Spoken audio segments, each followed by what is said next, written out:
안녕하세요. 보노티켓입니다. 오늘은 신용카드를 현금으로 바꾸는 방법에 대해 알아보겠습니다. 급하게 현금이 필요할 때 신용카드를 활용하는 방법을 고려하시죠? 하지만 신용카드 현금화는 주의해야 할 점이 많습니다. 다양한 방법과 주의사항, 합법적인 대안까지 꼼꼼하게 알려드리겠습니다. 신용카드 현금화란 무엇일까요? 신용카드의 결제 한도를 이용해 현금을 확보하는 방법입니다.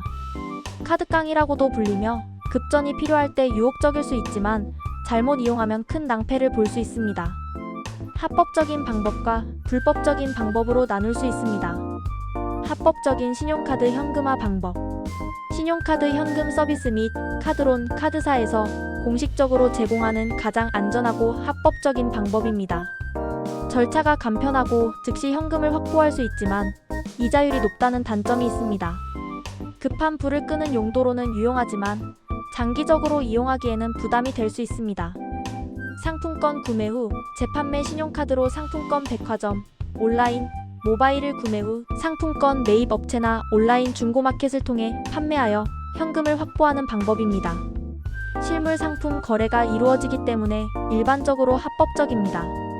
하지만 상품권 매입 시 수수료가 발생하므로 현금으로 받는 금액은 상품권 액면가보다 적습니다. 중고 물품 구매 후 재판매 신용카드로 전자제품이나 명품 등 중고 판매가 용이한 물품을 구매한 후 중고거래 플랫폼을 이용하여 되파는 방식입니다. 실물 거래이므로 합법적이지만 구매 가격보다 낮은 가격으로 판매해야 하므로 손해를 볼 수 있습니다. 판매까지 시간이 걸릴 수 있다는 단점도 있습니다. 상테크 상품권 등을 구매하여 재테크하는 방법입니다. 카드 혜택이나 할인을 활용하여 저렴하게 구매 후 필요할 때 사용하거나 되팔아 수익을 얻는 방식입니다. 합법적이지만 지나치게 많은 상품권을 구매하면 카드사에서 이상 거래로 간주할 수 있으므로 주의해야 합니다. 불법적인 신용카드 현금화 방법, 절대 금지. 카드깡 허위 가맹점, 결제 가맹점과 짜고 실제 상품 거래 없이 허위 매출을 발생시켜 현금을 받는 방법입니다. 여신전문금융업법에 따라 명백한 불법 행위이며 처벌 대상입니다. 금융 질서를 어지럽히는 중대한 범죄입니다. 허위 환불 상품이나 서비스를 구매한 뒤 실제로 사용하지 않고 환불하여 현금을 확보하는 방식 또한 불법입니다. 카드사를 속여 부당 이익을 취하는 행위로 사기죄에 해당될 수 있습니다. 합법 vs 불법 어떻게 구분할까요? 가장 중요한 구분 기준은 실물 거래 유무입니다. 실물 상품의 구매 및 판매 없이 카드 결제만 이루어지고 현금이 지급된다면 불법적인 카드깡일 가능성이 높습니다. 거래하는 업체가 정식으로 사업자 등록이 되어 있는지 확인하는 것도 중요합니다. 불법 업체는 사업자 등록 없이 운영되는 경우가 많습니다. 신용카드 현금화 왜 주의해야 할까요? 높은 수수료. 일반적으로 높은 수수료가 발생합니다.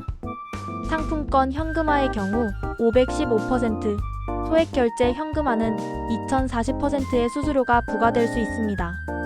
급하게 현금이 필요하다는 이유로 수수료를 간과하면 나중에 더 큰 부담으로 돌아올 수 있습니다. 과도한 수수료를 요구하는 업체는 반드시 피해야 합니다. 불법적인 업체. 불법 카드깡 업체는 높은 수수료를 요구하는 것은 물론 개인정보 유출, 먹튀 등의 위험이 있습니다. 신뢰할 수 있는 업체를 신중하게 선택해야 합니다. 신용 등급 하락. 과도한 신용카드 현금화는 신용 등급에 부정적인 영향을 줄 수 있습니다. 잦은 이용은 카드사에서 비정상적인 거래로 간주하여 한도 축소나 이용 정지 등의 제재를 받을 수 있습니다. 신용 등급은 금융 거래에 매우 중요하므로 신중하게 판단해야 합니다. 법적 문제 발생. 불법적인 카드깡은 형사 처벌 대상이 될 수 있으며 신용카드사로부터 민사상 손해배상 청구를 받을 수도 있습니다. 개인정보 유출 위험. 불법 업체를 이용할 경우 개인정보가 유출될 위험이 있습니다. 금융범죄에 악용될 수 있으므로 각별히 주의해야 합니다. 신용카드 현금화 어떻게 안전하게 이용할까요? 현금화 금액 조절. 필요한 만큼만 현금화하고 과도한 사용은 자제해야 합니다. 상환계획 수립. 현금화 전에 상환계획을 세우는 것이 중요합니다. 갚아야 할 빚이라는 것을 명심해야 합니다. 합법적인 업체 이용 사업자 등록증을 확인하고 이용 후기를 꼼꼼히 살펴보는 등 신뢰할 수 있는 업체를 이용해야 합니다. 신용카드 현금화 관련 법률. 여신전문금융업법 허위 매출을 통한 현금화는 불법이며 처벌받을 수 있습니다. 형법 카드깡은 사기죄에 해당될 수 있으며 5년 이하의 징역 또는 1천만 원 이하의 벌금에 처해질 수 있습니다.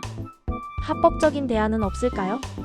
신용대출 신용카드 현금화보다 금리가 낮을 수 있으며 신용 등급에 따라 유리할 수 있습니다. 정부 지원 대출 햇살론, 미소금융 등 정부에서 지원하는 서민 대출 상품을 활용하는 것도 좋은 방법입니다. 비상금 대출 빠르게 입금이 가능한 비상금 대출 상품을 알아보는 것도 대안이 될 수 있습니다. 2025년 최신 동향. 금융당국의 단속 강화 불법 신용카드 현금화에 대한 단속을 더욱 강화하고 있습니다. 온라인 불법 현금화 업체 증가. 온라인을 통한 불법 현금화 업체들이 늘어나면서 피해 사례도 증가하고 있습니다. 온라인 거래는 더욱 신중해야 합니다. 규제 변화 여신전문금융업법 개정으로 금융투자상품권을 통한 현금화는 불가능해졌습니다. 카드사의 감시 강화. 카드사들은 비정상적인 거래 패턴을 더욱 철저히 감시하고 있습니다. TMF 사태 대규모 플랫폼에서도 상품권을 이용한 자금 융통 문제가 발생하면서 금융당국의 관리 감독이 더욱 강화되었습니다. 신용카드 현금화 현명하게 이용하는 팁. 카드사별 상품권 구매 한도 확인. 카드사별로 상품권 구매 한도가 다를 수 있습니다. 수수료 절약 팁. 무이자 할부 카드사 프로모션, 상품권 할인 구매 등을 활용하여 수수료를 절약할 수 있습니다. 업체 선정 시 확인사항, 사업자 등록증, 이용 후기, 과도한 수수료 요구 여부 등을 확인해야 합니다. 마무리. 오늘은 신용카드 현금화에 대해 알아봤습니다. 편리한 측면도 있지만 위험성이 크므로 충분히 숙지하고 신중하게 결정해야 합니다. 급하게 돈이 필요할 때는 합법적인 대안을 먼저 고려해보시고 신용카드 현금화를 이용해야 한다면 오늘 알려드린 주의사항들을 꼭 기억하시기 바랍니다. 궁금한 점이 있다면 언제든지 댓글로 문의해주세요. 감사합니다.